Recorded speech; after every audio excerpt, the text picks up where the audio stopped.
성도 여러분 안녕하세요. 매일 하나님 만나 말씀을 만나 공급받는 매일 만나 시간입니다. 오늘도 하나님의 평강이 여러분의 심령에 가득하길 축복합니다. 오늘 본문 고린도후서 8장 1절에서 15절은 1절에서 5절 마게도냐 교회의 헌금, 6절에서 12절 고린도 교회의 헌금, 13절에서 15절 구제 헌금의 의미로 나눌 수 있습니다. 바울은 마게도냐 교회에 주신 하나님의 은혜에 대해 이야기합니다. 하나님의 은혜라 하면 힘든 문제 다 해결받고 하는 일도 잘 되는 걸 생각합니다.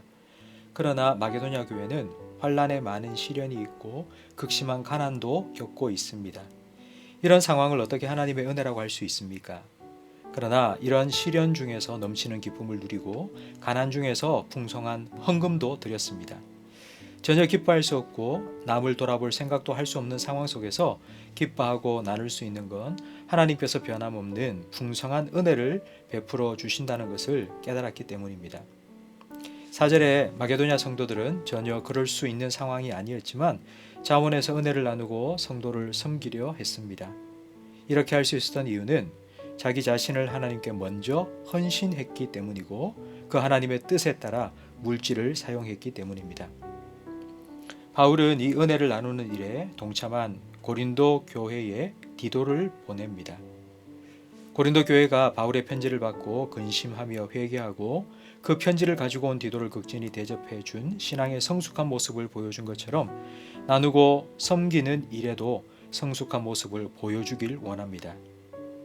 바울은 마게도냐 교회의 이야기를 들려준 이유가 헌금을 강요하는 것이 아니라 그들의 모습이 자극이 되어 고린도 교회도 최선을 다해 참여하기를 원했기 때문이라고 8절에 말합니다.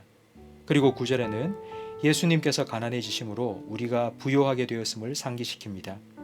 우리가 다른 사람을 돕는 건 이런 예수님의 본을 따르는 일입니다. 10절에 고린도 교회는 이미 1년 전부터 구제 헌금을 모으기 시작했지만 아직 충분하지 않았습니다.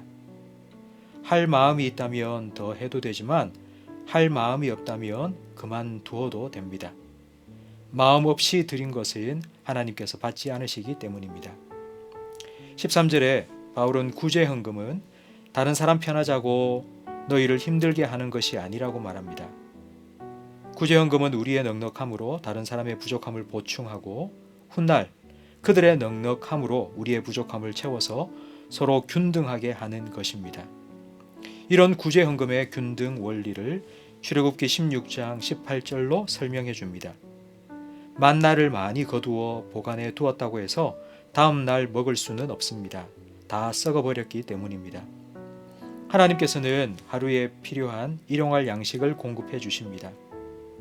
남은 것은 나누라고 주신 것입니다. 하나님의 은혜는 얼마나 많이 받았나, 얼마나 많이 쌓아두었나로 측정하는 것이 아니라 얼마나 베풀고 얼마나 나누었나로 측정됩니다. 함께 나눌 기도 제목입니다. 이미 주신 하나님의 은혜를 깨닫고 나누게 해달라고, 물질에 인색하지 않고 자유할 수 있는 믿음을 달라고, 우리의 물질을 하나님의 균등 사역에 사용하게 해달라고 기도하시기 바랍니다.